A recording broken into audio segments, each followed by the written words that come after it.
trabajo en Infotec, soy responsable de toda el área de posgrados, de investigación e innovación, y me tocó en los últimos meses o el último año, ser y fungir como coordinador general para la construcción de un centro de datos certificado por Uptime Tier 3. Yo les diría que un centro de datos con estas características que busca optimizar sobre todo la disponibilidad permanente para operar el 99.99% de su tiempo, consume mucha energía eléctrica. Los transformadores, las plantas que tenemos de cada una son de 2.5 megawatts, tenemos 5 megawatts ahí, no los usamos permanentemente, pero nada más para que se den una idea. Eso significa que entre una tercera y una cuarta parte, la capacidad de consumo de energía eléctrica es equivalente a la que consume la planta de Nissan en Aguascalientes. En un lugar en donde solo podemos meter en 700 metros cuadrados cómputo de alto desempeño, pero tenemos toda una infraestructura alrededor, entonces nos permite a nosotros 2.5, que es una planta, lo multiplican por 80%, tenemos 2 megas, y de ese 2.5 tenemos que multiplicar el PUE, que se trabaja automáticamente y nos da una disponibilidad de usar unos 5. Nuestra capacidad máxima de uso es 1.3 megas para un centro de datos, y la diferencia es para alumbrar todo lo demás. Entonces, estos tipos de centros de datos, para que se den una idea hoy en el mundo de los distintos conceptos que han revisado en la mañana, significa, yo diría que como una comparación que es para la economía industrial, una planta siderúrgica, para la economía de la información es un centro de datos. Y el centro de datos tiene yo diría que dos o tres almas muy importantes. La alma de equipos electromecánicos y la alma de los equipos TICs y el alma de las personas para operar eso, en dos sentidos, en los facilities y en los equipos TICs. Además, creamos lo que se llama un centro de monitoreo nacional, equivalente a lo que tiene el sistema de seguridad del país o lo que tiene el UNAM. Nosotros vamos a tenerlo para ver qué está pasando en el tráfico en el Internet. El Internet, el concepto que hoy vemos y que conocemos, es el Internet del futuro, es una propuesta europea, y que ahí viene pues, desde el Internet de las cosas, el Internet de las personas, el Internet de los servicios, etcétera. Entonces nosotros lo que ya tenemos aquí, esta es una inversión muy grande que se hizo gracias a un regalo del terreno por parte de Aguascalientes, y CONACYT nos apoyó. Es una inversión muy grande. Estas inversiones también tienen una ventaja, que ya están en el mundo muy parametrizadas. Es decir, un equipo de alta tecnología se sabe cuánto cuesta, nada más lo que cambia son los aranceles y la transportación de traerlo desde Francia o de Estados Unidos. Entonces hay tres niveles. ¿Cuánto cuesta un centro de datos Tier 3? El máximo nivel es Tier 4, puede decir, está oscilando alrededor de más o menos 20 millones de dólares. Eso fue más o menos la inversión que hemos hecho. La capacidad eléctrica ya se las mostré, y bueno, pues nada más para que tenemos 700 metros, y ya llegó nuestro primer cliente, que es la Secretaría de Hacienda. Infotec es un centro público de investigación, junto con otro centro por ahí, somos los únicos, Cominsa, que tenemos la generación de ingresos propios es equivalente a nuestro presupuesto de egreso. Bienvenido todos los apoyos que nos da CONACYT, bienvenido todos los apoyos que nos da PROSOP, y que los destinamos a cuestiones muy nobles como es la investigación y la formación. Pero ¿qué es importante aquí de nuestro cliente? Que nuestro cliente solo está usando con nuevas máquinas un espacio, yo les diría, muy pequeño, máximo 40 metros. Y tenemos a toda la Secretaría de Hacienda que se cambia en unos meses. Lo que va a pasar ahí, y esta es una sala, son tres salas, una de media densidad, una de alta densidad y unas salas telcos que llegan en 2 líneas, para que no deje de funcionar este centro de datos, con un sistema de seguridad muy importante. Y que bueno, este centro en términos comparativos, podemos situar el único centro que está así equivalente, es principalmente CEMEX. Hay 3 tipos de certificación: la de diseño, la de construcción y la de operación. Dicho esto, pues eso nos va a permitir a nosotros que este edificio tecnológico nos pueda permitir generar nuevos servicios, pero también, sobre todo, nuevos mecanismos de investigación, en el que se está asociando un edificio completo, que va a haber una serie de nueva oferta educativa que vamos a tener en Aguascalientes. En términos generales, también está a su disposición para cuando quieran organizarlo, poder ver tangiblemente, aunque la virtualidad existe en este mundo, y como yo digo, en algún punto tiene que aterrizar, y para que se genere eso, todavía sigue siendo tierrita, buen concreto, buenos aparatos electromecánicos, buenos aparatos de telecomunicaciones, buenos aparatos de procesamiento, almacenamiento, y obviamente que también se va a poder hacer en un momento determinado pues cómputo de alto desempeño que sirve para la cuestión científica, y también pensar que hoy en día no lo tenemos en el país, el concepto de datos soberanos. ¿Qué quiere decir datos soberanos? Que no salgan del país estos datos. Hoy, lamentablemente, el intercambio del Internet salen del país y tenemos que crear nuestro propio circuito interno, y lo que estamos apostando es crear un circuito interno para que los datos de los mexicanos neurálgicos no salgan. Ya ven qué les ha pasado a Estados Unidos también, eso se tiene que buscar, y bueno, pues, pero van caminando y llegan no sé por qué llegan a Estados Unidos y regresan a nosotros. En términos generales, este es el comercial, no les quito más tiempo. Permítanme presentarles a Manuel Moreno de la UDG. Obviamente los jaliscienses nos están dominando hoy en día, ya veo 2, veo 2 y me preocupa porque después veo más. Nos van a platicar, nos van a platicar del sistema de la Universidad Virtual de la Universidad de Guadalajara. Bienvenido, Manuel. Buenas tardes, muchas gracias por la invitación. Bueno, pues yo voy a hablar de todo menos de TICs, o sea, más bien de estos esfuerzos porque las TICs tengan un sentido de los muchos que pueden tener, que en este caso es una aplicación para la educación superior. Ahora, como es muy poco tiempo, me voy a brincar muchas pantallas y más bien me centraría en lo que yo llamaría como los impactos más importantes, pero que también son los retos más importantes. O sea, las dificultades que se han encontrado para poder implementar un sistema de universidad virtual al interior de una universidad tradicional, que no es fácil. Por ejemplo, estos retos yo los ubico por lo menos en 4 campos. Uno tiene que ver con lo educativo, con esa cultura educativa áulica de la gente que cree que solo se puede aprender encerrado en un aula, que es un invento apenas de los últimos 300 años. O sea, antes del siglo XVII hacia atrás, la gente aprendía arquitectura construyendo catedrales, aprendía agricultura en el campo, aprendía minería en las minas, pero de la revolución para atrás, de la revolución industrial para acá, que tenían que formar masivamente gente al mismo tiempo, con el mismo perfil, así como una producción industrial de gente, la educación también agarró un modelo industrial. Entonces, ahora que estamos en una nueva sociedad que pretende ser de la información del conocimiento, esa educación áulica, masiva y homogénea, desde este punto de vista ya no tiene sentido. Pero no es fácil implementar algo así. Por ejemplo, un problema fuerte son las mismas políticas, que generalmente las políticas educativas toman las innovaciones científicas con mucho tiempo de atraso, y luego de aquí a que las implementan y llegan a las prácticas cotidianas pasan mucho más años. Un reto dentro de esto es la misma organización. Por ejemplo, en México tenemos una organización escolar casi idéntica a la del siglo XIX. Realmente el siglo XX no sucedió en México. O sea, las escuelas primarias tienen la misma organización que les dio Porfirio Díaz en 1889. Las universidades más modernas presumen de estar departamentalizadas, un modelo decimonónico también. O sea, entonces meter una organización distinta dentro de una organización tradicional no es nada fácil. Otro tiene que ver con la cultura pedagógica, o sea, con los modos tradicionales de aprender y de enseñar, que siempre creen que para aprender tiene que haber una persona enfrente diciéndoles qué aprender, y el otro lo que aprende debe de repetir exactamente lo que le dijo el profesor, si no, no se toma como aprendizaje.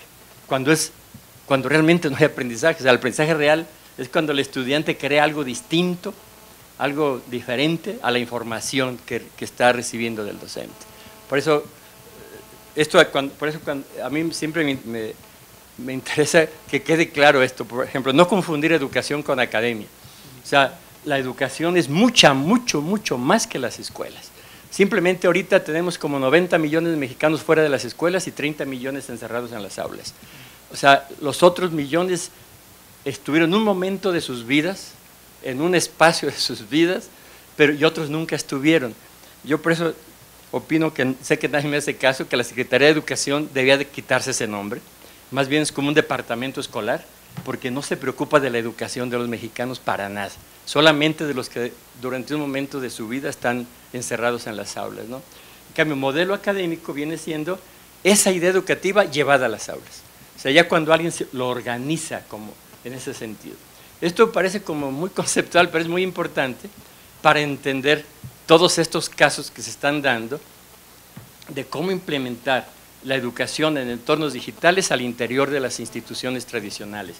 Algunas nacen ya como tal, que es la Universidad Abierta de Cataluña, otras como la Open University de Inglaterra, que va incorporando la tecnología muy a tiempo, otras que se quedan en la tecnología de hace 40 años, pero generalmente se organizan unas de acuerdo a un modelo académico, otros de acuerdo a una norma, otras según manejan los tiempos y los espacios.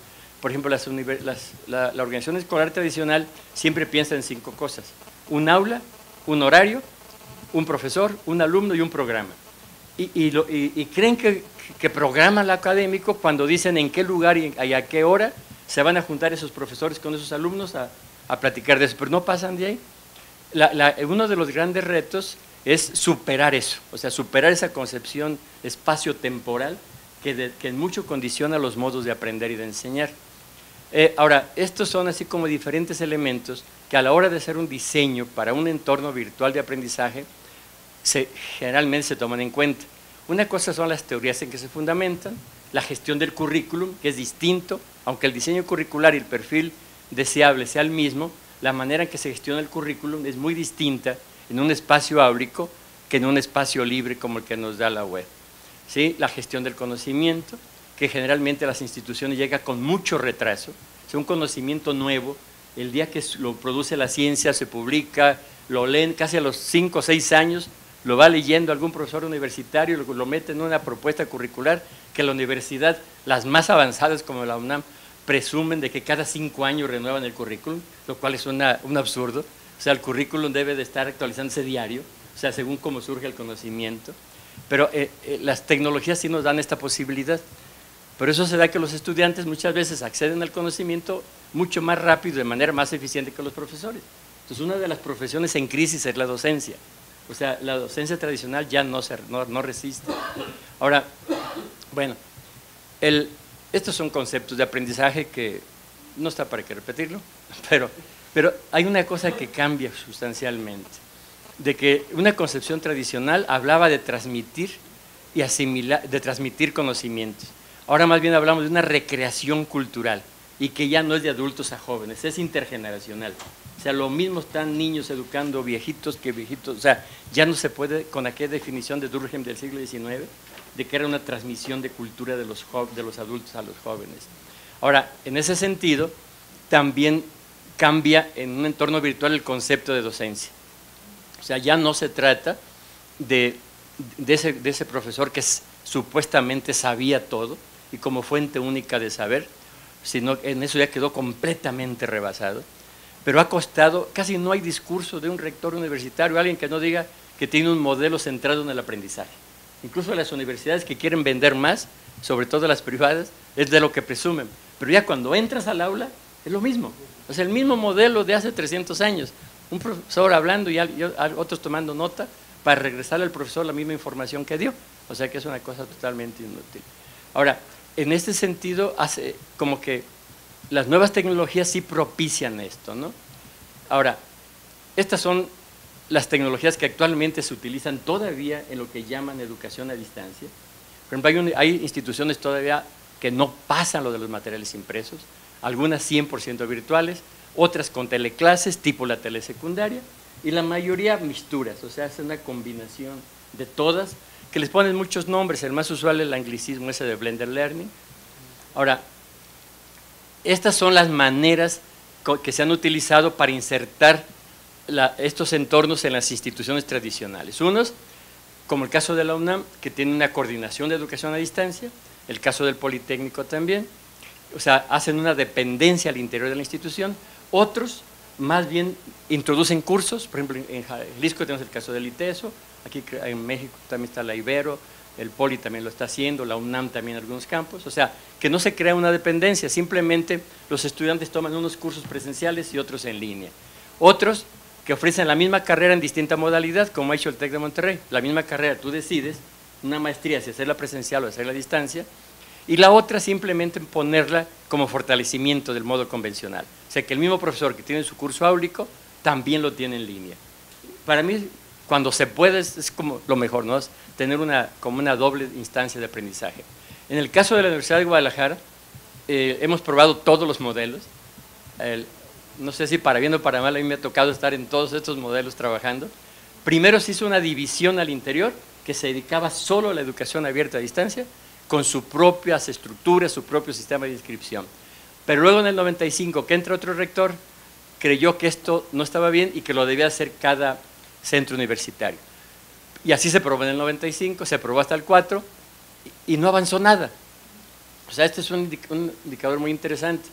En esos 2 años sacamos 4 licenciaturas y un posgrado, del 92 al 94. Del 95 hasta el 2004 no surgió ninguna carrera nueva, así en entornos digitales. Y en el 2005 se decide regresar a lo primero, que se requería una instancia que tuviera una organización distinta. Entonces, el sistema de universidad virtual se crea con una organización donde no hay escuelas, no hay facultades, no hay departamentos, no hay divisiones. Es una organización muy simple. Hay una rectoría con 3 direcciones, una que carga de lo académico, otra de las tecnologías. La tecnología se pone al mismo nivel de la administración y la academia, y de ahí ya dependen los equipos de trabajo. O sea, las coordinaciones de las carreras, la gente que diseña, la gente que evalúa. O sea, es una organización muy sencilla, yo creo que ninguna universidad en México tiene.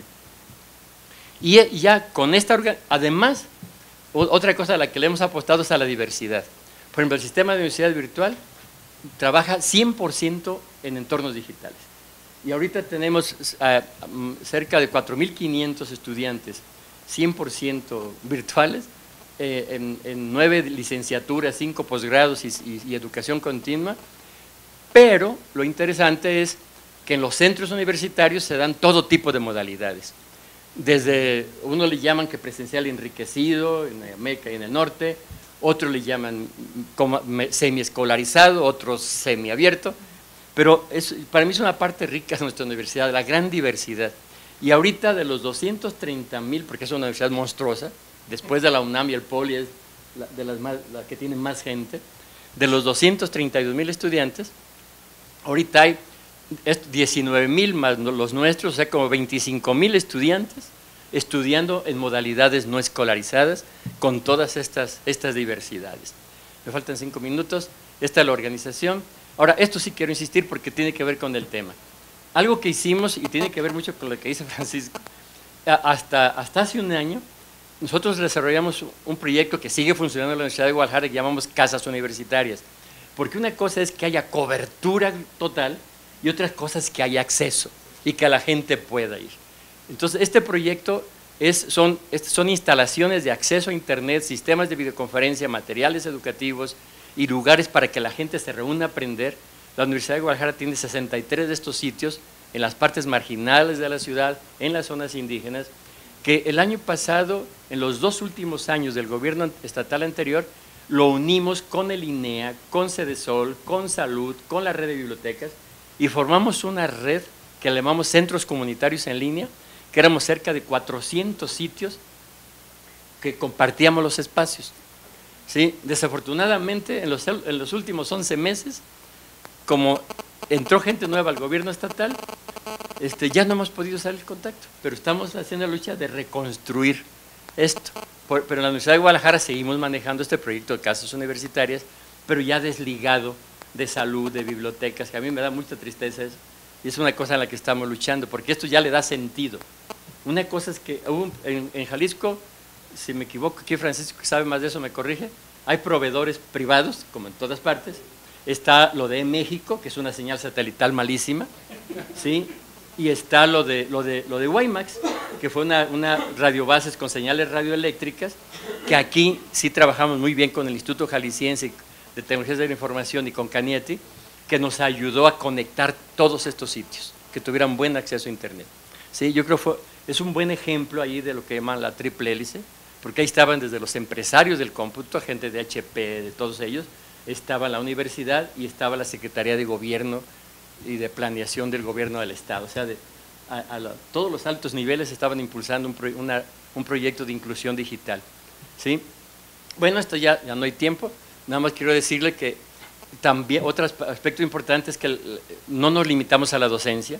Por ejemplo, también hay un área de investigación con ya los primeros miembros reconocidos del SNI dedicados a la educación en estos entornos.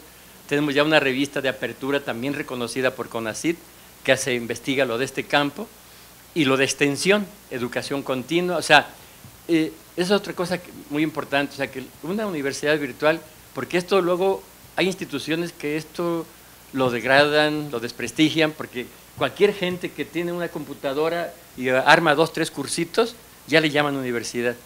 Y lo importante es que se cumpla con todas las funciones sustantivas, por eso se desarrolla la investigación, la docencia y la extensión. Si me permiten nada más estos aprendizajes rapidísimos. Una, debemos de construir nuestro propio modelo, o sea, no hay ninguno copiable, que la calidad no depende de la modalidad. Hemos demostrado que la calidad depende del personal, de la calidad del personal académico que tengas, no de la modalidad. O sea, lo mismo hay buenos y malos en las dos. Que la virtualidad es una dimensión de la realidad, o sea, no es que la virtual sea otra cosa.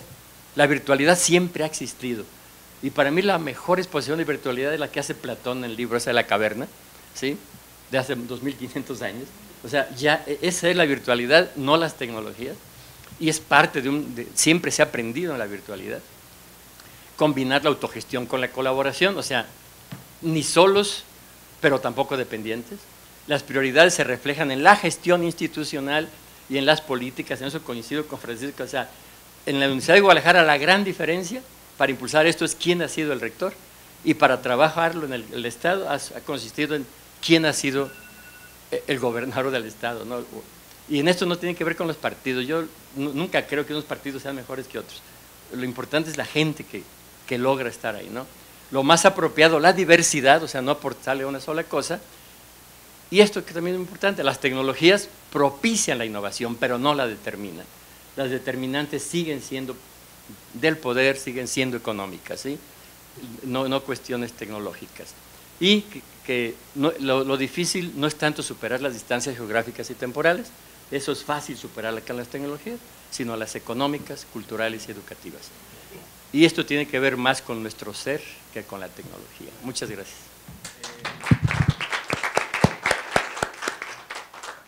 Doctor Morales, muchas gracias. Moreno, perdón. Ahora viene el doctor Morales, ahora sí. Valentino, te vamos a pasar la palabra. Aquí tenemos un reloj que nos va a permitir medir el tiempo. Nomás te hacemos una señal a los 10 minutos. Y muchas gracias por tus palabras anticipadamente.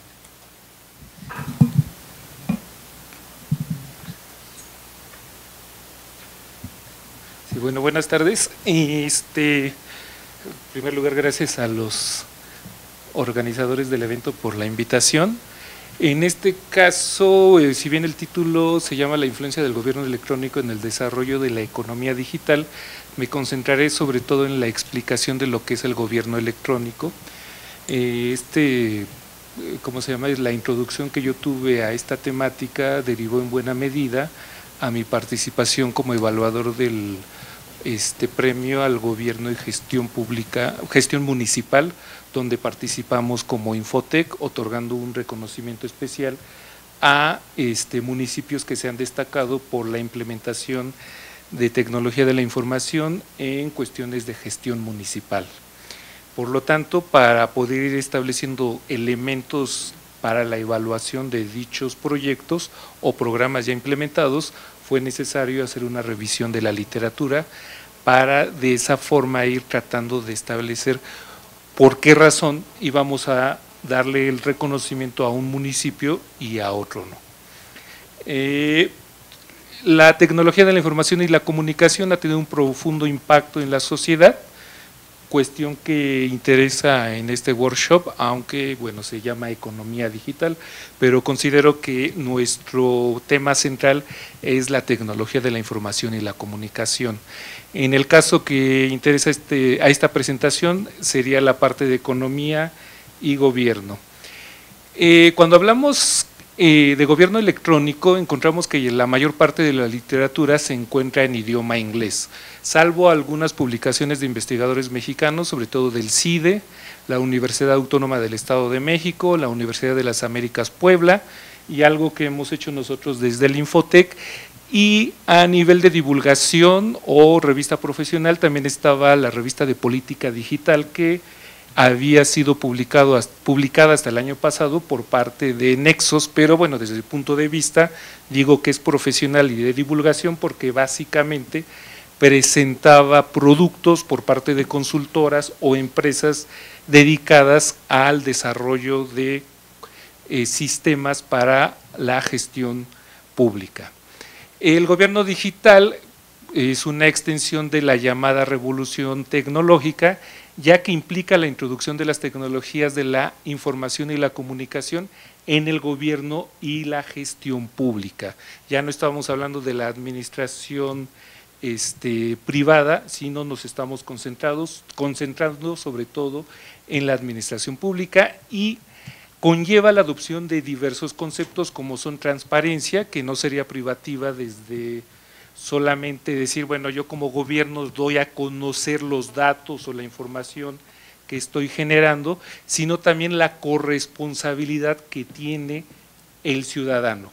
No solamente voy y veo en qué gastó Fox para las toallas, sino también hago una estricta vigilancia y exijo que los recursos sean adecuadamente utilizados, pero para eso también necesito una participación ciudadana vigorosa. De otra manera, bueno, vamos a tener miles, millones de datos y no servirán de gran cosa. En este asunto tenemos diversos términos. Se ha hablado de gobierno electrónico, e-gobierno, gobierno en línea, gobierno en red, gobierno virtual y una N cantidad de diferentes denominaciones, pero todas ellas tienen en común la búsqueda del incremento de la cantidad y sofisticación del uso de la tecnología en el gobierno, sus procesos y de forma creciente en la comunicación con los ciudadanos. Cuando hablamos de sofisticación, no necesariamente queremos decir que vamos a adaptar, implementar la última tecnología, sino que los sistemas que estamos incorporando a nuestra gestión deben ser los que verdaderamente son útiles para la ciudadanía. En algún momento, platicando con alumnos de la maestría, yo les trataba de explicar la transferencia de un modelo tecnológico a otro modelo, no me entendían. Después de mucho discutir, uno de ellos me dijo, lo que usted quiere es tunear el sistema. Yo me quedé también, ¿y qué es tunear? Y me dijeron, adaptar un automóvil a su gusto. Perfecto, entonces eso es lo que llega a ocurrir. Llegas con la última tecnología y las personas ni siquiera saben prender la computadora. ¿Sí? Un ejemplo del caso, a mí uno de mis amigos que se dedica a soporte técnico me comentaba, me hablan del TEC de Monterrey, muy disgustados porque no funcionaba un sistema que les habíamos vendido. Estuvimos apoyándolos, después de 2 horas se me ocurrió decirle a la persona del otro lado del teléfono, oye, hay una tecla que dice Enter.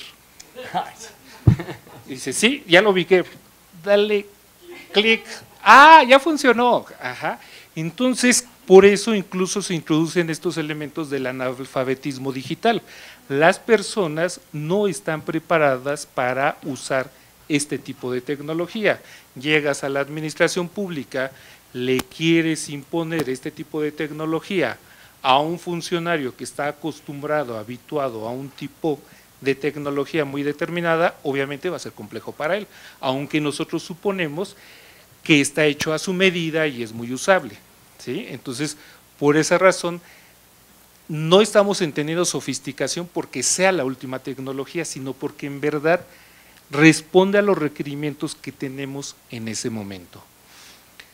Como área de investigación, el gobierno electrónico surgió en la década de 1990, pero ha sido una preocupación desde sus orígenes. Si nosotros revisamos el planteamiento que hace Vannevar Bush en los 40 con su MEMEX, lo que está interesado Vannevar Bush es en un sistema que se pueda recuperar la información desde diferentes lugares y enfocado hacia los submarinos atómicos, a los submarinos que requerían uso de manuales. Imagínense en un submarino meter manuales en papel, no cabrían, ¿sí? Entonces hay que reducir la cantidad de papel o en su momento desaparecerlos. Entonces, pero tenemos que los orígenes del gobierno digital ya propiamente o electrónico se situarían a principios de las décadas de 1970 con la implementación de TI en procesos internos del gobierno. La tecnología de la información para cuestiones externas como servicios a la ciudadanía es reciente porque data de principios de la década de 2000.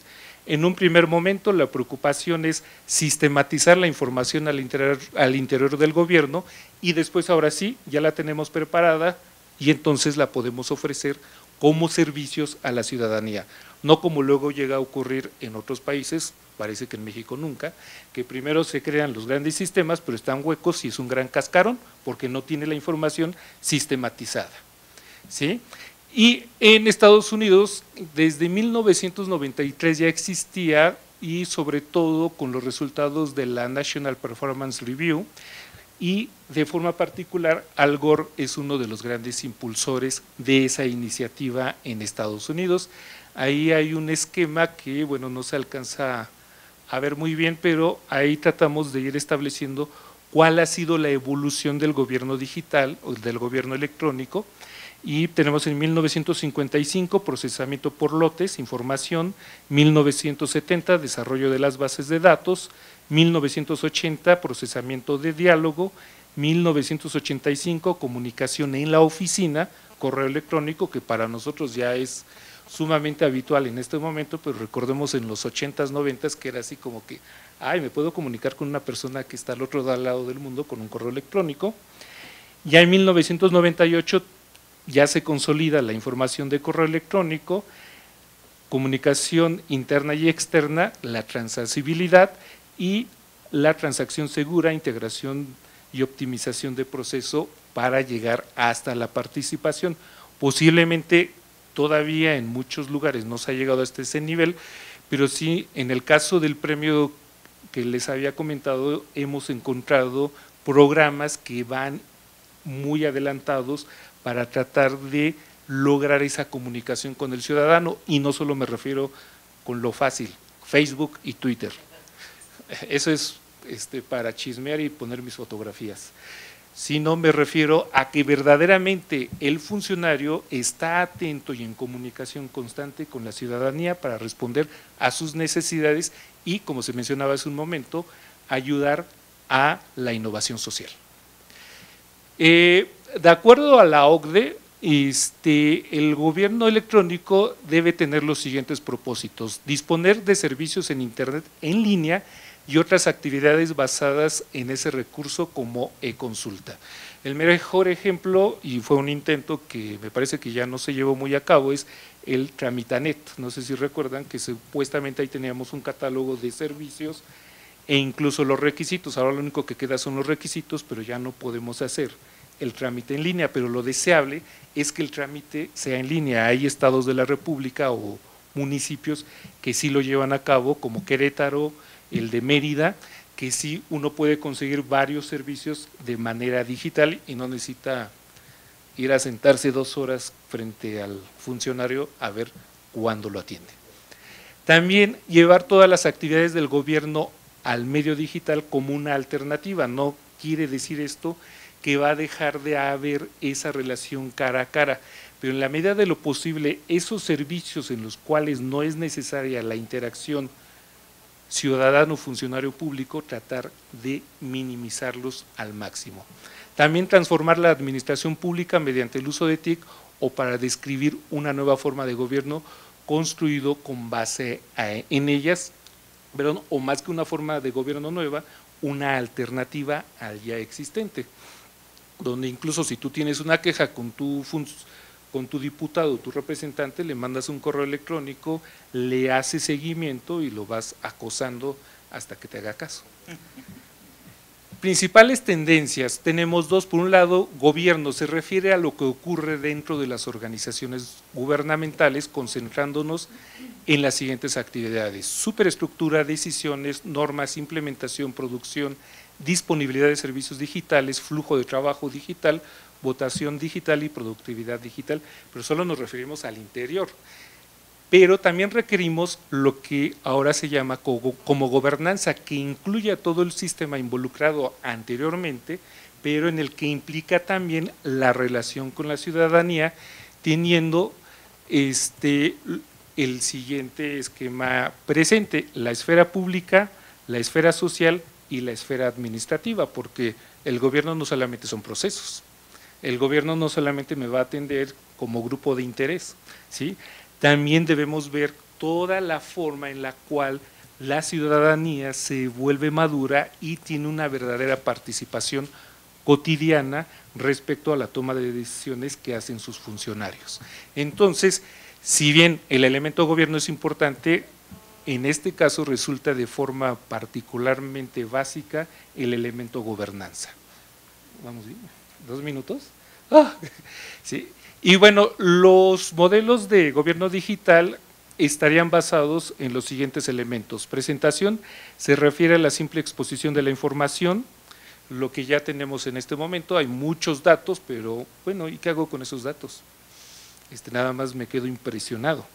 Asimilación, agrupa los conceptos de interacción e integración. Reforma, agrupa los conceptos de transacción y transmisión. Modificación, incluye los conceptos de participación y transformación. Y por último, el que sería el gran ideal, gobernanza, incluye los conceptos de participación y administración de proceso. Y bueno, en este caso, ya para cerrar y para abrir la discusión, algunos elementos, dentro de la literatura, en estas partes es donde estaría la relación entre lo que es gobierno electrónico y economía digital, que sería gobernanza y democracia participativa, cómo los ciudadanos pueden participar para decidir los destinos de los dineros públicos, por citar un ejemplo. Educación y salud, bueno, educación ya el doctor ya nos explicó hace rato lo que era la educación virtual. Salud, hay diferentes posibilidades de que en lugar de que remediemos los males, prevengamos, y a través de los sistemas, de sistemas de información enfocadas a la salud, podríamos bajar el costo de lo que implica la diabetes, por citar un caso. Reducción de la pobreza, abrir nuevos nichos de mercado para nuestra fuerza laboral. Comunicación y disponibilidad de servicios, no es lo mismo irme a formar el martes para sacar el pasaporte de mi hija durante 5 horas en una oficina de la Secretaría de Relaciones Exteriores, a que todo lo hiciera en línea y yo llegara por el pasaporte. ¿Sí? Me ahorraría costos. Desarrollo regional y urbano, innovación, organización, desarrollo cultural y productividad y crecimiento. Bueno, pues muchas gracias por tu atención. Valentino, muy bien, muchas gracias por ajustarse tanto al doctor Morales como al doctor Moreno al tiempo, y le voy a pasar la palabra a Lourdes Marquina. ¿Ya ves o no después? La doctora viene del UNAM. Marquina, de la Autónoma de la Ciudad de México. De la Autónoma, aquí yo tengo del UNAM. Ok, principalmente. El tema de la doctora va a ser comercio y TIC. Entonces, aquí va a ser muy interesante, porque sí se tiene que impulsar el comercio electrónico en el país. Y adelante. Bueno, ante todo, pues muchas gracias por la invitación a los organizadores, a Mónica. Me disculpo, le había yo comentado a Mónica que se había encimado con otra actividad que tenía ya programada, no fue para nada falta de interés, al contrario, me perdí de una rica sesión matutina y ofrezco mis disculpas por esa situación que lamentablemente se me complicó el día de hoy. Bien, pues lo que yo voy a platicar ahora en este espacio es resultado de una investigación donde trabajé el tema, sí, en aquel entonces muy incipiente, porque incluso me decían, vas a hablar sobre comercio, sobre correo electrónico, y entonces decía, no, sobre comercio electrónico. Entonces, bueno, fue un poco, fue otro contexto muy distinto el de ahora, al de ahora. Bueno, primero, entender que un poco lo que me pedía Mónica era ver de qué manera las tecnologías de la información habían impactado o han transformado los negocios, las organizaciones empresariales. Sin duda, como bien comentaba Valentino y seguramente otras presentaciones que van a ver acá, las tecnologías de la información son transversales y impactan a todas las organizaciones, incluso los estilos de vida, la cultura, las formas de interacción. Entonces hay una transformación organizacional y también de los individuos. En este sentido, parto un poco para entender el aspecto del comercio en Internet, en que surge un nuevo paradigma tecnoeconómico, como señala Carlota Pérez, donde el punto fundamental, ¿verdad?, se dio por los procesos de la convergencia tecnológica entre tres sectores que se habían ido desarrollando de manera paralela, pero que digamos es toda la parte de la microelectrónica, la informática y las telecomunicaciones. Al momento que se establecen protocolos de comunicación, o sea, que pueden converger estos tres sectores, es que dan origen a lo que es Internet, y ya Internet, pues toda la revolución que se está causando Internet en todas las organizaciones. Hay otro elemento importante de comprender este nuevo paradigma tecnoeconómico, que es el cambio socioinstitucional, las regulaciones que tienen que surgir para promover esta nueva forma de organización del trabajo, de las relaciones, de la producción, de la forma de hacer gobierno, de hacer política, de todo esto, de atender la salud, etcétera, ¿no? Bueno, entonces un poco esto lo que yo les comentaba, hay cambios, ¿verdad?, en la esfera económica, surgen nuevos sectores económicos, empresas pues obviamente de Internet, que pues ahora pues los que nos dan los servicios de conexión, por ejemplo, a Internet, pues eran empresas que no existían antes, empresas desarrolladoras de contenido, las empresas .com por excelencia, ¿verdad?, que operan únicamente en medios virtuales. Entonces, digamos, hay todo un sectores nuevos, cambian la estructura también de los mercados, estas tecnologías, porque de pronto hay no sé, por ejemplo, en el sector turismo, es muy claro lo que se observa, porque de pronto ahora no tenemos que recurrir tanto a las agencias de viajes como anteriormente, sino que visitamos hostales, elegimos, entramos a las páginas de las aerolíneas o de estos otros que justamente están reuniendo y ofertando mediante plataformas, y uno hace la elección y va uno diciendo voy a ir a tal lugar, hasta hace uno los recorridos virtuales en algunos museos para seleccionar qué espacios visitar, etcétera. Entonces, en ese sentido hay todo este cambio, y hay una transformación pues de la estructura económica, porque surgen nuevos actores y otros desaparecen o se tienen que readecuar, ¿no? Entonces cambian los patrones de competitividad, como lo vamos a ver más adelante, y fundamentalmente hay un intenso trabajo en red, como también vamos a mencionar más adelante, y cambios también en la esfera socioinstitucional, es decir, no solo es un cambio tecnológico, sino también económico y socioinstitucional. ¿En qué contexto se da esta revolución que le llamo yo de las tecnologías de información y comunicación. Se da, de hecho, lo que yo sostengo en un libro que se llama justamente Gobernanza Global del Comercio en Internet, es que este proceso de la convergencia tecnológica va a venir a soportar los procesos de globalización. O sea, la globalización sería impensable sin el desarrollo de estas tecnologías, ¿no? Entonces esto es como bien importante, porque de pronto si sabemos, ¿verdad?, que la globalización no es, digamos, en términos económicos, porque implica muchas cosas la globalización, pero en términos económicos básicamente se refiere a la fragmentación de los procesos productivos distribuidos a escala global. Entonces, el control de esos procesos distribuidos a escala global no serían posible sin tener un soporte tecnológico de esta naturaleza, ¿no? El control de la producción, de la logística, etcétera, está soportado en estas tecnologías. Entonces, de esa forma, estas tecnologías propiciaron también la globalización. No únicamente fue la parte política de apertura comercial, sino porque había también un avance tecnológico que permitía ese cambio. Se incrementa la competencia, ¿verdad? Hay una mayor competencia. Hoy en día las empresas no compiten solas, sino que compiten integradas a cadenas de valor global. Lo que están compitiendo a nivel global son las cadenas de valor.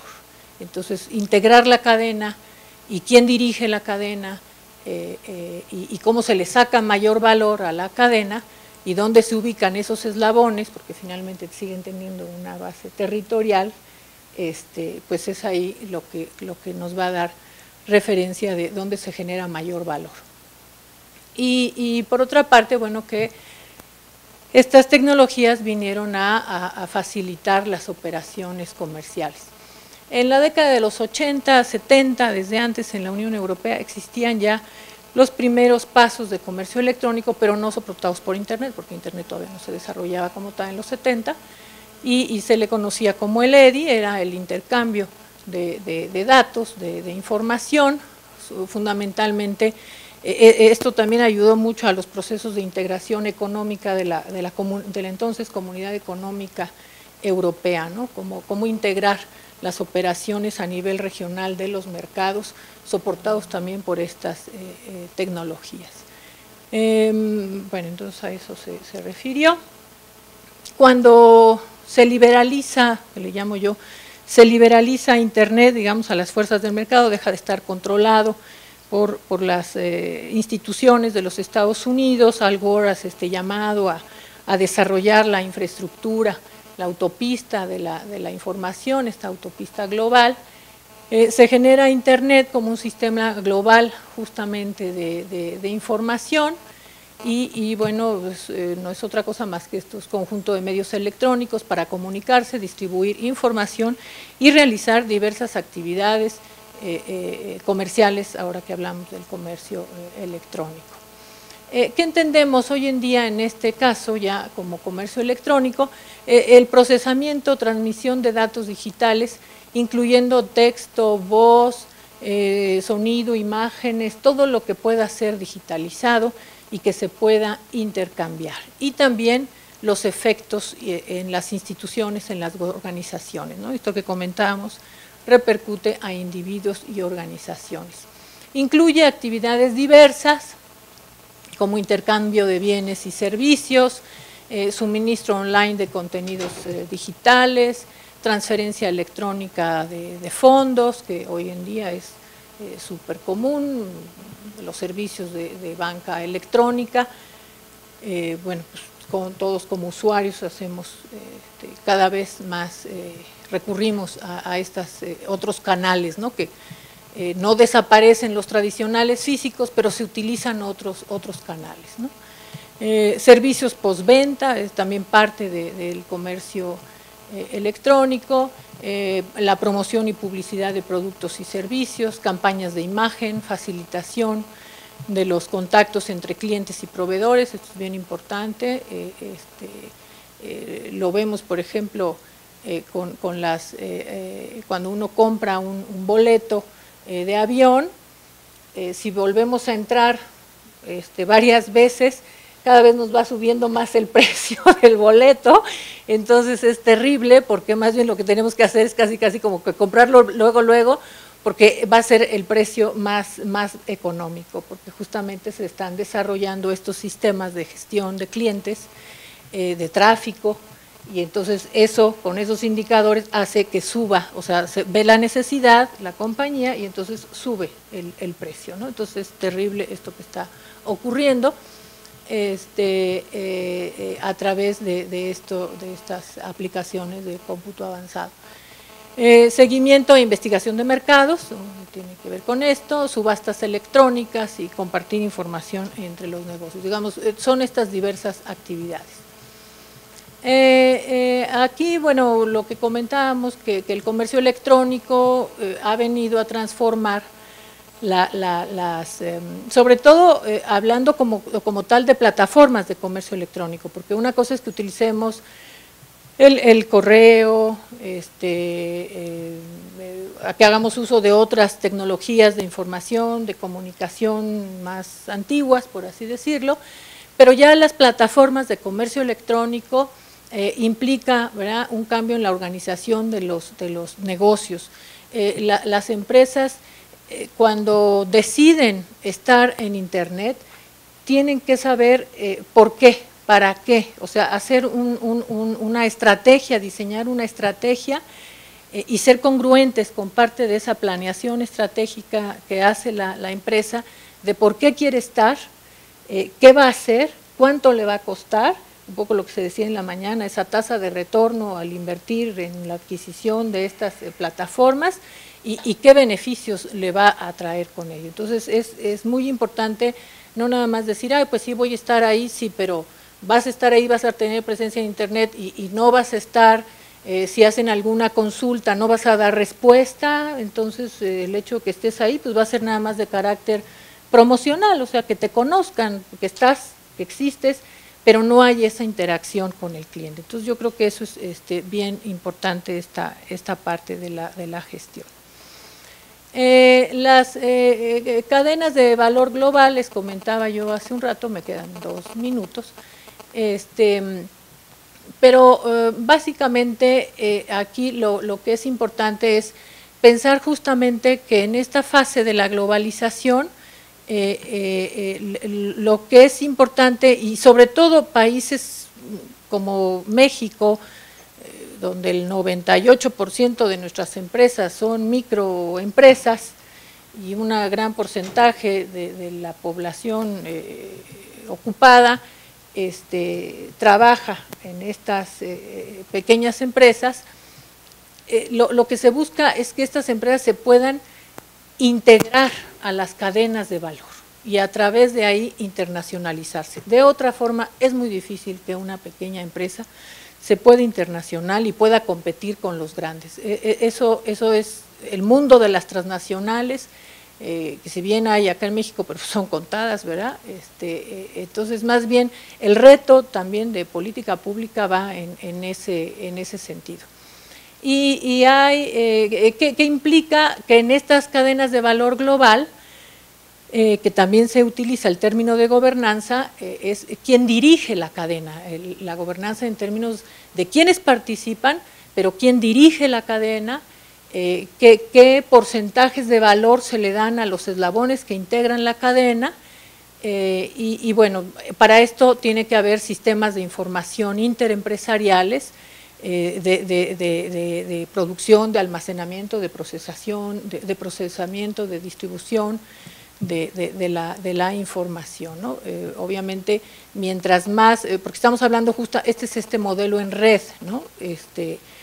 Tanto de escalonamiento, ¿verdad?, de subcontratación. Entonces, mientras más información se comparte entre las unidades económicas que integran una cadena de valor, esa información pues le genera valor a la misma cadena, ¿no?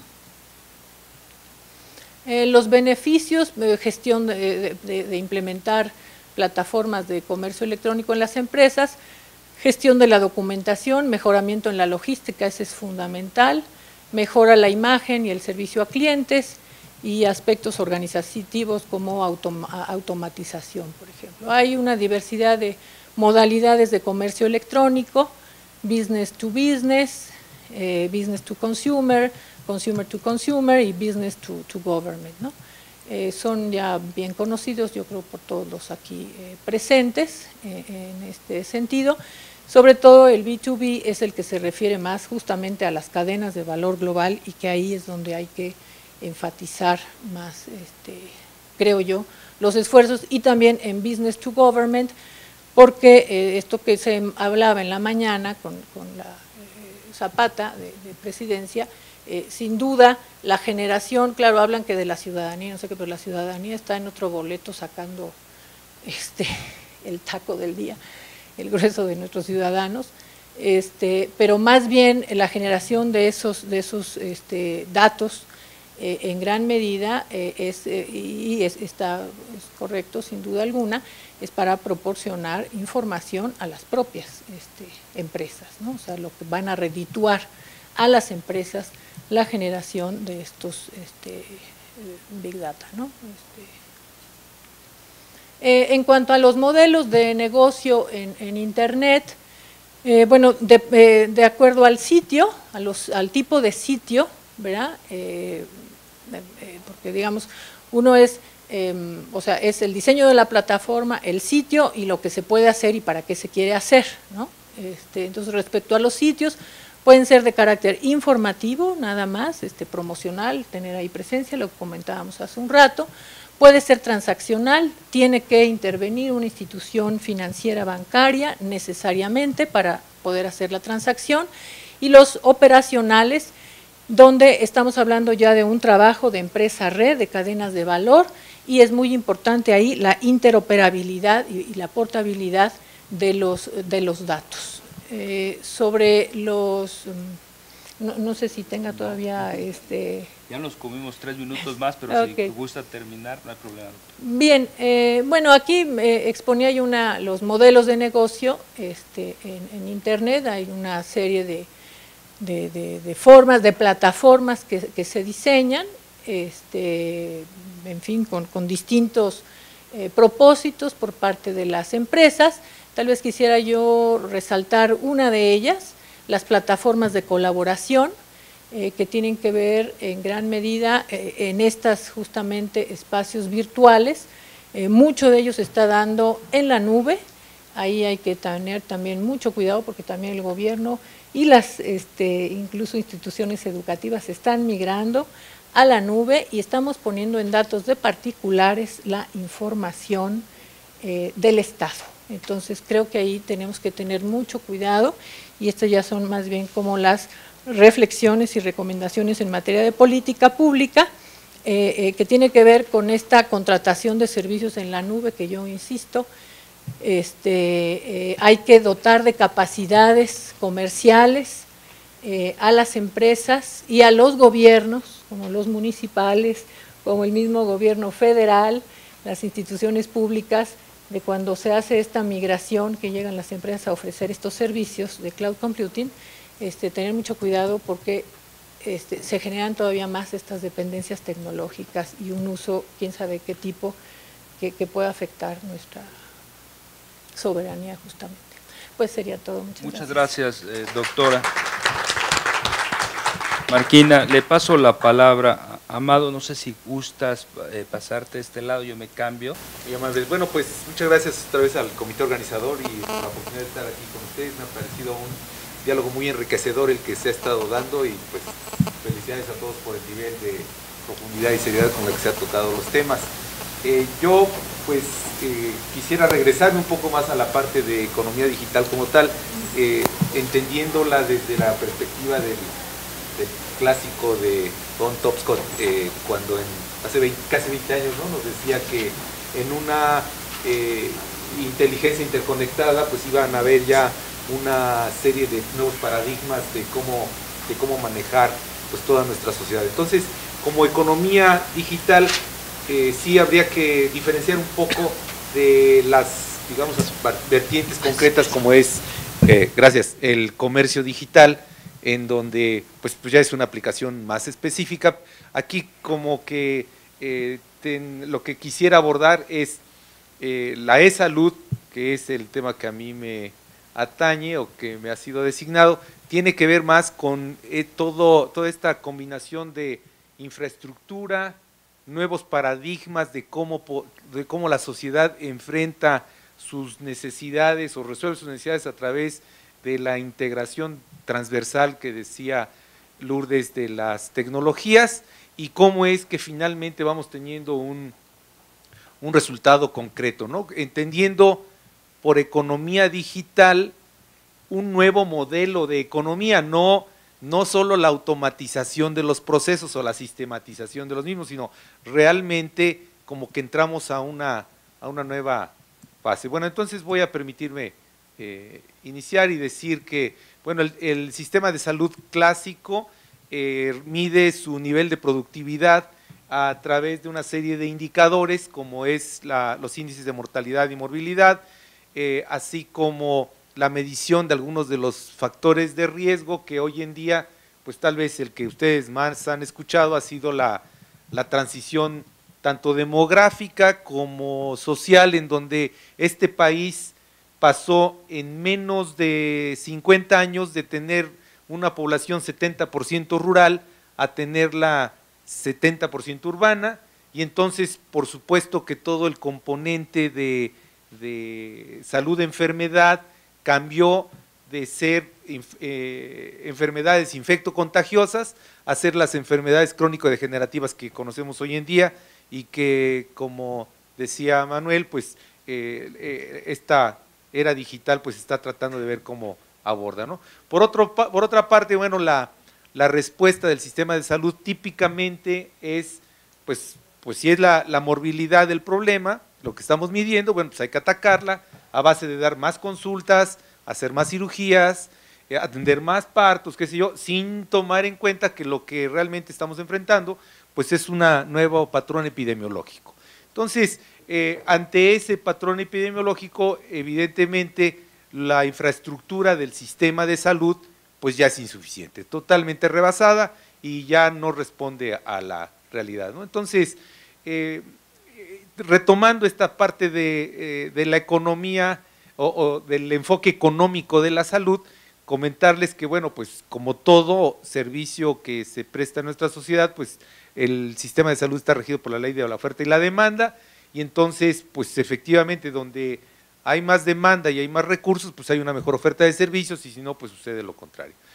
Por otro lado, la salud pública típicamente pues ha estado enfocada a dar servicios de atención primaria, como son las vacunas o como son los programas de detección oportuna, pero no realmente el enfoque, el acento en la parte de la prevención, que también se comentaba, porque bueno, pues esto ya tiene una serie de implicaciones de cobertura universal, de llevar una cartilla de toda la vida del individuo, no solamente la cartilla de vacunación, y pues efectivamente contar ya con un expediente personalizado en web, etcétera, etcétera, ¿no? Es un cambio total de paradigma que, bueno, pues por ahí es donde debiera estar avanzando.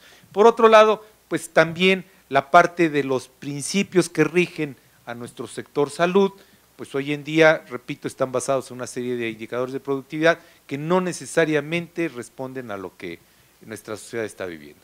Entonces, por otro lado, decirles que dentro de lo que los teóricos del modelo de salud, tanto desde el punto de vista de la calidad, Julio Frenk trabajaba mucho o trajo aquí a don Abedian para decirnos cuál era el modelo de calidad que podía implementarse en un entorno latinoamericano, y que todavía hoy en Harvard lo siguen apoyando, pero los teóricos de esta economía de la salud, que también Julio tiene ahí otro equipo, han trabajado mucho acerca de este concepto de cómo realmente tenemos que abordar hoy en día este modelo económico de solución y de atención en la salud del individuo. Y entonces, bueno, ya el concepto de equidad, el concepto de exclusión va a irse modificando. Hoy en día la seguridad social aparentemente nos brindaba la solución, ya prácticamente está por desaparecer y ahora va a pasar a ser el Fondo de Solidaridad el que tome su lugar,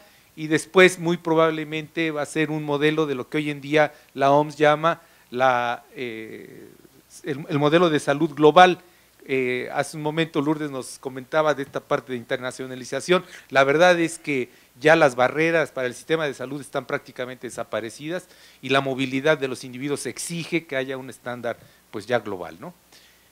Por otro lado, bueno, pues aquí nada más era la última frase tal vez interesante para ustedes, que el estado de bienestar como tal, de aquella pues digamos de aquella declaración de von Bismarck, ¿no? Que a la hora de que está uniendo el reino alemán dice que el Estado social debe de ser el que respondiera a toda esta integración con la sociedad industrial y las necesidades de responsabilidad del Estado, pues también está en este momento como diluyéndose mucho, y entonces hoy en día todos estos estados, ya el sueco es yo creo que el último que queda, ya están cediendo el espacio para que haya una coparticipación del individuo en la atención de sus problemas de salud a través de toda una serie de nuevos paradigmas, como pues es el uso de los de celulares, ¿no? En el hogar, en el seguimiento de la salud individual, en la atención pues de alguna manera masiva para prevenir casos de epidemias, etcétera. Bueno, aquí me lo voy a saltar, y entonces decirles, el enfoque tradicional económico que se tenía de la sociedad era que, bueno, el comercio siempre era lo que iba a privar. Decían, no sé si vieron por ahí una declaración de Negroponte donde decía que ahora hay una transición de estar procesando átomos, o sea, de toda la industria de maquila. Esta sociedad ahora se está moviendo a una industria de procesamiento de bits, en donde bits y bytes, en donde prácticamente pues esta transversalidad de las tecnologías de información pues está cambiando la forma como hacemos hoy el banco. Yo veía las gráficas que nos presentaba Lourdes del IMOL y de cómo están modernizándose los servicios de gobierno, como que eso va a desaparecer, o sea, ya es casi prácticamente del pasado. Hoy en día hacia donde estamos moviendo es un nuevo modelo de interrelación social, en donde la parte de los impuestos va a cambiar, los valores, la forma como nos interrelacionamos, etcétera. Bueno, hay yo creo que varias películas, ¿no? Donde todos vemos que románticamente los niños antes jugábamos con trompos y canicas y no sé qué, y hoy en día pues los chavos están aquí con su Nintendo y su chateo y sus celulares jugando juegos colectivos, pero es aquí, ¿no? Es más, una reunión social, el otro día fue bien interesante, llegué y estaban mis hijas con sus amigos y eran 6 personas, 6 computadoras, aquí a cada quien viendo lo suyo, y era como que la máxima convivencia que podían estar viendo, ¿no? Entonces, lo mismo está pasando, o sea, realmente es una transformación completa. Entonces, anteriormente era comercio, tenemos un mayor PIB y entonces todos vamos a estar bien. Hoy en día, realmente hacia donde nos estamos moviendo es, no, ya efectivamente hay que cuidar el PIB, pero ya hay unos factores que impactan directamente a nuestra sociedad y que ya es momento de tomarlos con mucha forma, de una manera muy responsable, y entonces los servicios como salud, educación, bien, etcétera, tienen que ir, pero acompañados de toda una serie de políticas públicas donde la sustentabilidad, el cambio climático, la responsabilidad social, pues son parte del día a día de nuestros procesos de toma de decisión. ¿Dónde estamos hoy en día? Bueno, ya les había comentado, pues hay una serie de transiciones, ya son una realidad. El hecho de que se haya elevado a rango constitucional el acceso a Internet en este país nos coloca en una posición privilegiada. O sea, si antes suspirábamos por qué Corea está donde está y por qué Finlandia, bueno, pues ya hoy en día teóricamente el derecho ya está, ¿no? O sea, digamos el marco constitucional ya está. Creo que está en manos de la sociedad el hacer que estas leyes secundarias se cumplan o se documenten adecuadamente y que todos participemos en ellas. Entonces, estas transiciones políticas, económicas, etcétera, ya están llevándose a cabo. Ya es un momento en el que necesitamos, como grupo de estudio, como grupo de análisis, ponernos a ver, bueno, qué es lo que realmente impacta, porque si se dan cuenta, hasta hace 10 años o 15 años tal vez, tener una disrupción, lo que le pasó, por ejemplo, a Kodak, ¿no? Que dices, oye, es que pobre Kodak, que se durmió, o los suizos con los relojes, ¿no? Eran disrupciones y entonces lo veíamos como que, ay, wow, pasó esto, wow, pasó aquello. Hoy en día No, pues hoy en día ya es por todos lados, o sea, ya es más bien por donde no llegó, ¿no? O sea, ¿quién se alcanzó a salvar de que no se robotice, se sistematice, se automatice o lo que sea, ¿no? Entonces, ya esto ya es una realidad. Me estaban comentando que el año pasado, perdón, fue el primer año que Audi contrata más ingenieros informáticos que mecánicos, porque ya completamente el paradigma se mueve, ¿no? O sea, el negocio del banco, los banqueros hoy en día ya no hablan de lo que hablaban en el pasado, de que si las acciones, hoy se habla del Bitcoin, o sea, la nueva unidad monetaria que está usando eBay y que están empezando a meter, los nuevos esquemas de valores en los que van a depositar la riqueza. Realmente hoy en día la riqueza son papeles, ¿no? Y los papeles son bits. Entonces, en realidad ya Slim, pues sí, es dueño de muchos dígitos a la derecha, pero son más bien, pues ya es otro concepto, pues, o sea, ya realmente se movió el hecho de que valga más Google que Ford. O sea, dices, oye, no puede ser, algo pasó, pero ya pasó. Entonces, Facebook, cualquiera de esos, es aire, ¿no? Es casi, pues nada que se puede tocar y decimos que vale mucho. Entonces, bueno, ya se cambió, ya se movió. Entonces, ahora, ¿qué está pasando? ¿Qué vamos a hacer? Y nuestra estructura del sistema de salud, pues tiene que ser acorde a todo esto, ¿no? Entonces, bueno, entender el concepto de equidad, cómo vamos a resolver estas desigualdades. Se hablaba en la mesa que me decían, es que todos estos modelos comunitarios fracasan porque no hay conectividad. Déjenme decirles que dentro de toda la falta de conectividad, y con todo y que cuando uno anda en el Machu Picchu o anda en Tanzania, ahí en Moanza, en los lugares, y encuentra acceso a internet, en México no va mal, o sea, realmente la infraestructura está avanzando. Yo creo que va a llegar un momento en que, pues no sé si va a ser todo territorio Telcel, pero sí va a ser un territorio donde los puntos de acceso de la CFE con esta fibra oscura y con los esfuerzos que se están haciendo desde el punto de vista de México, pues, o de la Dirección General de la Sociedad de la Información y el Conocimiento, yo creo que van a dar sus frutos y México va bastante bien. Decirles que, bueno, pues, nada más aquí tal vez, que los componentes hoy en día de lo que se conoce como e-salud es algo ya también muy integrado. Ya la parte de la e-salud es algo, como les decíamos, un modelo donde todos participamos, donde el enfermo ya no está sujeto a lo que el médico dice, pues el enfermo ya tiene acceso a la misma, a veces más información que a su mismo médico, y ya debe tener un expediente clínico personalizado y debe de tener manera de estar usando el teléfono celular para saber qué está pasando, y el médico se va a poder comunicar a través del mismo medio con él y dar esas coberturas universales que siempre pensamos. Solo decirles, la e-salud desde el punto de vista de la OMS incluye no solamente el uso de la teleconsulta, la teleasistencia, el telemonitoreo, incluye también todo lo que tiene que ver con la movilidad. Hoy en día las apps famosas, las apps ya es un modelo real, ¿no? Ya hoy en día los chavos de secundaria están desarrollando apps y muchas de ellas dedicadas a la parte de salud, y ya es parte de nuestro entorno y ya las podemos bajar en el Apple Store o en el Google Store o lo que sea, y pues ya es algo que necesitamos integrar dentro de nuestras políticas públicas del sector en ese sentido. Entonces cerraría simplemente diciendo, hay mucho por hacer en términos de reglamentación, de legislación. Qué bueno que se está haciendo un grupo de estudio de este nivel. Me parece que las conclusiones del mismo son muy valiosas, muy válidas como para acercarle a nuestros legisladores y a nuestros tomadores de decisiones los elementos necesarios para que se sientan seguros de transitar por esta nueva vía. Para muchos de ellos, por supuesto, es una amenaza porque lo desconocen, porque no están expuestos, pero ya es algo que nos va a rebasar, y pues qué mejor que haya un grupo ordenado y formado como este para poderles apoyar. Muchas gracias. Quiero agradecerles en primer término a los ponentes. No vayan a criticar al mensajero, yo soy solamente reflejo del tiempo, es el verdugo. Y bueno, agradecerle también a Mónica Casalet todas sus atenciones, muchas gracias. Y paso a preguntas. Yo sugiero una primera ronda de preguntas, contestamos, y rápidamente una o dos más, porque esas de reiteración siempre son buenas, pero no para rebatir al ponente, no nada más para en caso que haya una pregunta interesante. En primer lugar, en segundo lugar, por favor, a Raúl, y en primer lugar a Jordi. Muchas gracias. tercero Gabriel y cuarto Francisco. En la primera ronda se inscriben 4.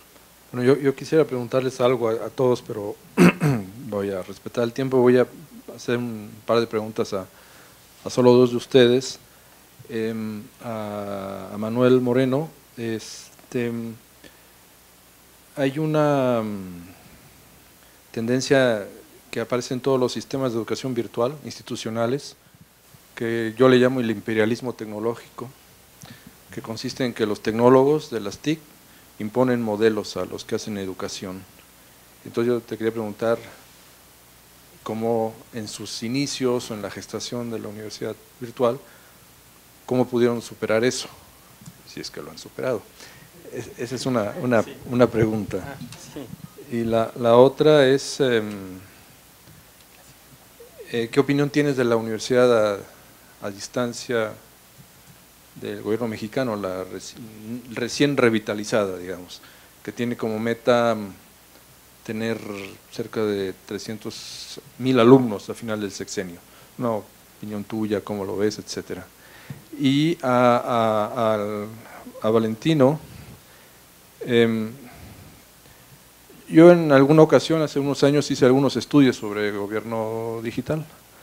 Me llamaba la atención desde el punto de vista de sociedad de la información, me parecía un proceso interesante y quizá fue por incapacidad, pero me quedé en poder hacer un estudio similar a los que veía yo que se hacían, que era ver los portales de gobierno digital de varios municipios, qué funciones tenían y qué opinaba la gente, y se hacen los célebres clasificaciones o rankings, etcétera, y hasta ahí.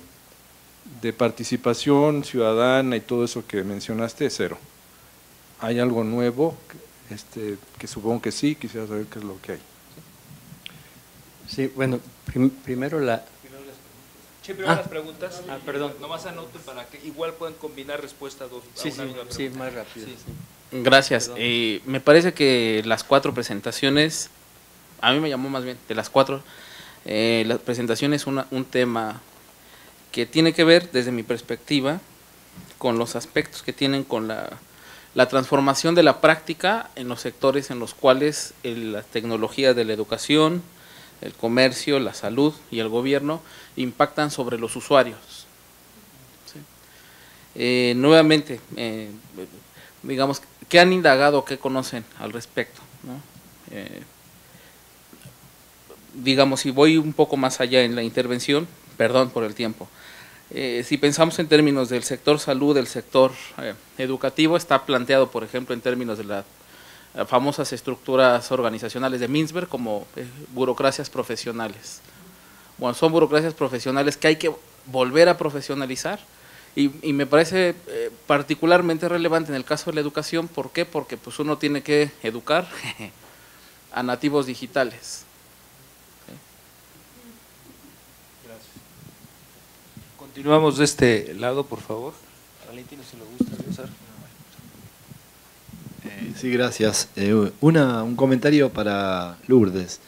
Con la subasta electrónica y todo lo que se dio en desarrollar como plataformas electrónicas de compra, el problema que yo veo, digamos, yo creo que no se puede generalizar. Digamos, tal vez tú lo planteaste como un universo. Eso, ahora las compras son electrónicas. Yo creo que hay mucha experiencia de empresas multinacionales que se dieron cuenta que en algunas cosas la compra electrónica no funciona para nada. En particular cuando uno tiene una red en la que son claves algunos proveedores y cuando uno parte la idea de que los bienes industriales también tienen una parte de servicios metida, es muy difícil poder elegir las compras como remate invertido. ¿No? O sea, de hecho la empresa Techin en Argentina empezó a armó todo un módulo de compra electrónica que tuvieron que retroceder porque se dan cuenta que, claro, se quedaban con proveedores que no eran los mejores que ellos hubieran elegido. No es un problema de precios todos los proveedores, hay problemas de calidad, problemas de servicio, y eso yo creo que es complicado. La otra pregunta es para Amado. Si yo no estoy tan seguro de que porque hayan leyes o regulaciones, ya estamos, o México o cualquier país latinoamericano ya está igual que Corea. Creo que hay problemas de capacidades, problemas de especialización productiva muy graves y distintas. Entonces uno puede poner todas las leyes que quiera, pero si no existen los capitalistas que van a hacer, llevar a cabo este tipo de cosas, la verdad que veo como difícil. Lo mismo con el tema de salud. O sea, yo veo que hay una enorme informatización de la salud, tanto privada, sobre todo privada, pero también un poco la pública. Pero me pregunto cuál es la eficiencia del sistema de salud cuando cualquiera puede llamar, bueno, cuando se abandona la mayor parte de las prestaciones, el médico de cabecera, que por ejemplo en la Argentina hay algunos ejemplos como el hospital italiano y el alemán, que son privados, pero que tienen médicos de cabecera que orientan, porque si no hay orientación, hay un consumo excesivo de prestaciones médicas que ha hecho decir a Jorge Katz hace algunos años que el gasto de salud per cápita en Inglaterra era menor que en la Argentina. ¿Por qué? Porque cualquiera puede ir al cardiólogo, cualquiera puede... Eso que vos decís, todos tienen acceso a todos, tiene su problema en términos de que no hay un diagnóstico a veces global de lo que le pasa a alguien en la salud. Y por el lado del sector público me parece que uno de los problemas es que no hay... Uno podría pensar esto como Big Data perfectamente. O sea, hay enormes datos que pasan por todos lados, que no se utilizan, que no se pescan, y esto tiene que ver con que las historias clínicas no se uniforman, con que hay secretos, con que el mismo sector público, los hospitales funcionan sin una lógica de Big Data y de entender esto como una cosa que no se puede resolver con un modelo o con otro modelo. Eso es mi... Pasaríamos a Francisco y yo les pediría que hay una contestación para cada uno. Entonces, para que si a preguntas diferentes de cada uno de los integrantes contestan al mismo tiempo, ¿no? No, estuvo muy bien porque ya tenemos preguntas para todos. Básicamente felicitarlos, me encantaron las presentaciones. La de Lourdes de Comercio Electrónico, dentro de la presentación que yo hice en la parte final viene todo lo de brecha digital. Nosotros hemos estudiado mucho lo de comercio electrónico y hemos visto un incremento muy significativo en B2C, o sea, hacia el consumidor directamente y obviamente liderado por el sector turístico. Pero hay aspectos de género fascinantes. O sea, por ejemplo, nosotros hemos descubierto que la mujer gasta más en cada transacción, pero hace menos transacciones que el hombre. 5 contra 9, mientras que gasta 199 pesos contra 99 del hombre. Es que no das la tarjeta. Pero la mujer utiliza la tarjeta de débito, se gasta lo que tiene y el hombre la de crédito. El hombre invierte 20% de su tiempo al día en Internet, fundamentalmente en entretenimiento y pornografía. La mujer, fundamentalmente, gasta más o menos la misma cantidad de tiempo, pero en comunicarse, es una necesidad patológica de comunicarse. Entonces, hay aspectos de género fascinantes. Ya sabía. Vean, es muy sano, es muy necesario, fundamental, genético. No vamos a contestar. No vamos a contestar esa pregunta. Entonces, no sé si hayan hecho la parte cuantitativa, pero es fascinante, ¿eh? Yo creo que ahí hay una área de oportunidad fantástica que en realidad no hemos, pues, ni siquiera desde la óptica de ciencias sociales, que te digo es fascinante, ¿no? Yo lo veía, primero nos moríamos de la risa, pero luego tiene muchas lecciones hacia el sector, digamos, comercial, que yo creo que no estamos tomando en cuenta. Pero te quiero felicitar porque me encantó tu presentación. Y el otro, o sea, aquí con Manuel, realmente, o sea, la Universidad de Guadalajara, yo creo que hay que hacer énfasis en todo el desarrollo de contenidos que han hecho y todo el trabajo de centros comunitarios. Sería bueno que presumieras lo que hizo el CUNORTE, porque quiero llevar agua a mi molino. Lo que han trabajado en términos de la multidisciplinariedad, que yo creo que eso es fundamental, ¿no? Exactamente, entonces me gustaría que platicaras eso porque ya lo conozco, pero la demás gente no. No, yo no. Bueno, empezamos por ese lado para que sigamos aquí el orden, para si quieres contestar, Valentino, te paso ahí está el micrófono. Sí, bueno, sobre la pregunta de Jordi, incluso si revisas el trabajo de Hill, en un primer momento solo se concentraba en la evaluación del portal y qué servicios prestaba, pero eso digamos que era más usual entre los 90s, el 2000. Incluso eso lo podríamos conectar mucho con este asunto de las Google.com, que también revientan.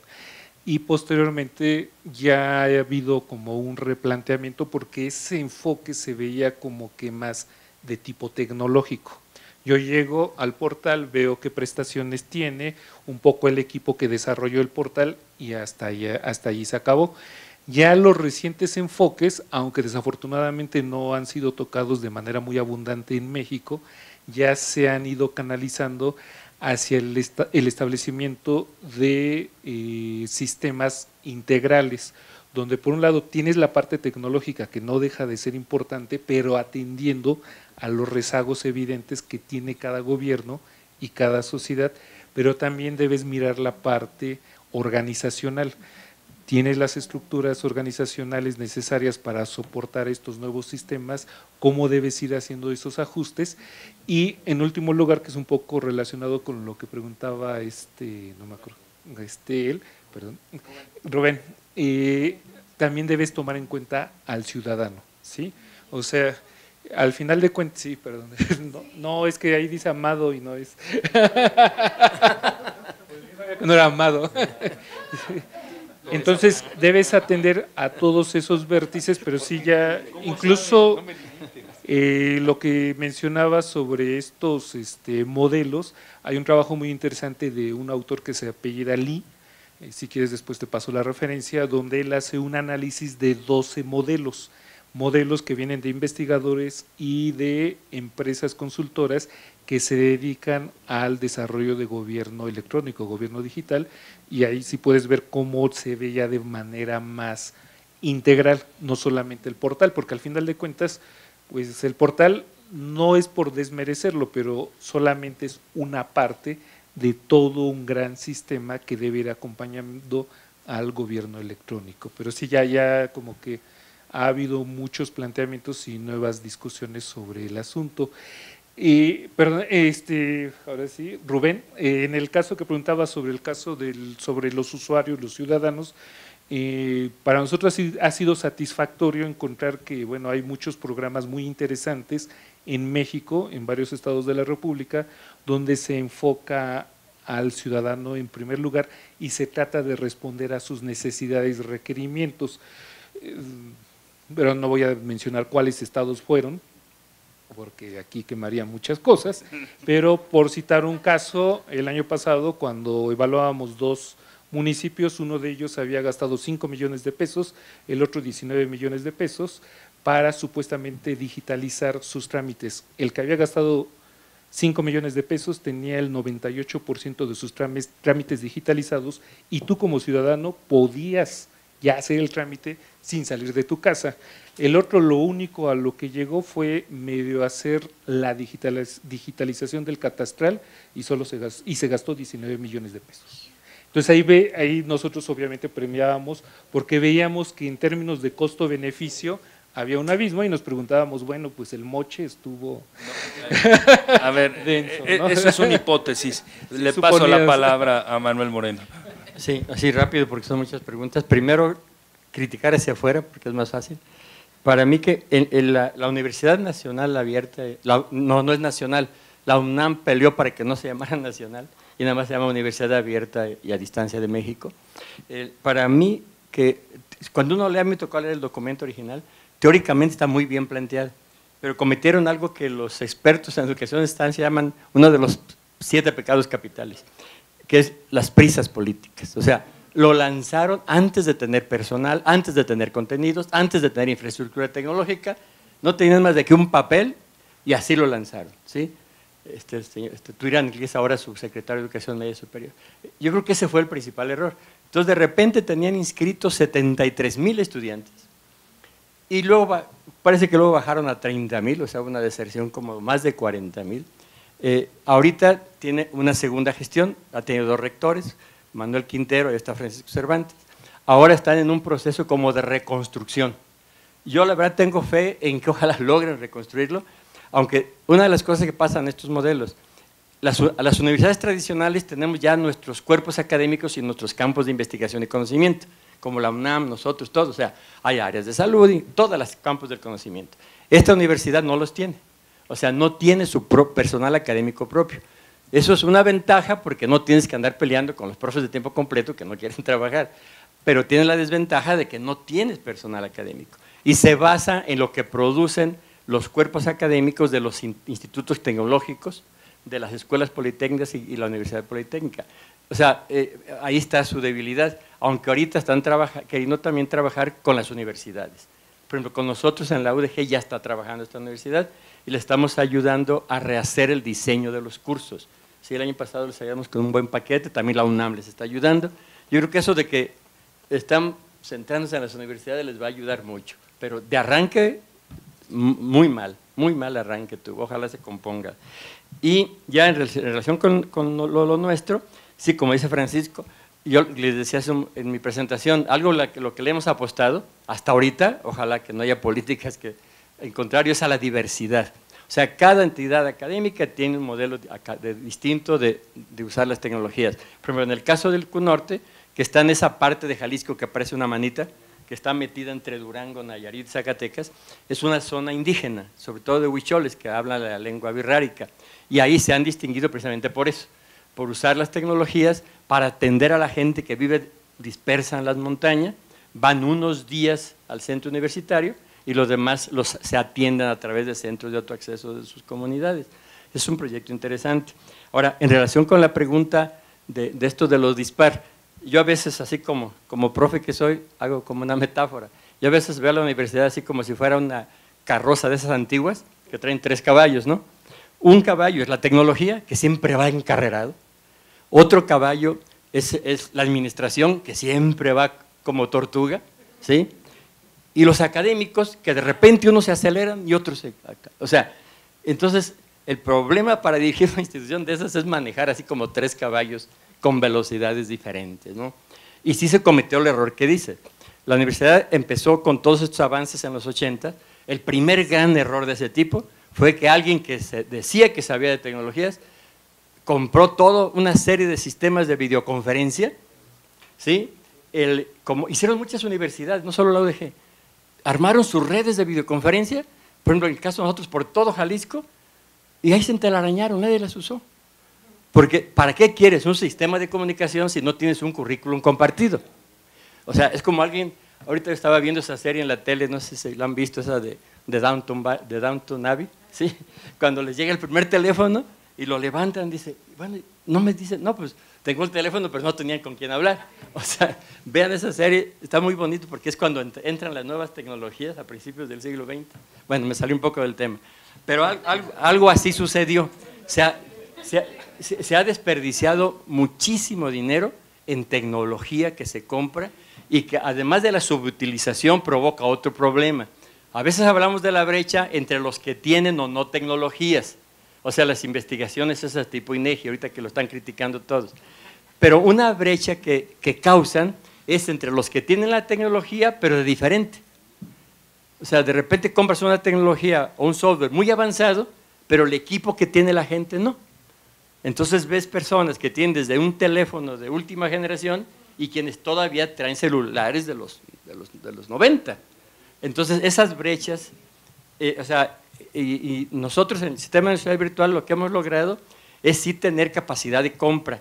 Entonces, por una parte, sí estamos metidos en todo el equipamiento y el sistema de información universitario, pero para cuestiones muy específicas nuestros, o sea, sí tenemos nuestros servidores, aunque parte de nuestros contenidos están en los servidores de toda la institución, pero sí tenemos una salida aparte para Internet. Por ejemplo, en periodismo digital tenemos nuestro propio sitio, en gobierno electrónico, o sea, estamos peleando, pero seguimos peleando, porque seguido nos damos cuenta que la Administración General hace una compra, contratan un servicio que no nos sirve, o sea, lo compran de manera general y sigue siendo una lucha permanente.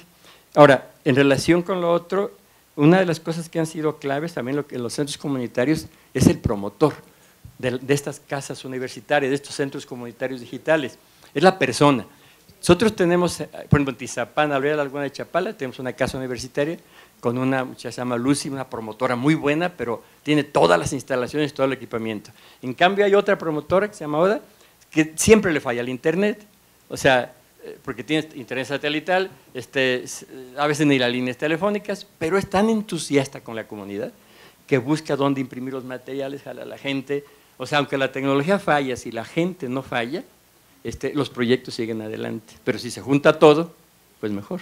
Sí, gracias. Muchas gracias, Manuel. Antes de pasarle la palabra a Lourdes, Nada más, en esta mesa no se criticó a INEGI, tenemos la política de que los vecinos en Aguascalientes no los criticamos, y además dar un comercial que vamos a organizar un laboratorio de sistemas embebidos y también un seminario con el INEGI a mediados del año, que están cordialmente invitados para poder dignificar lo que tengamos que dignificar y criticar cara a cara a mis vecinos. Entonces yo como política en vecino no critico a otro vecino y le paso a Lourdes Marquina la palabra.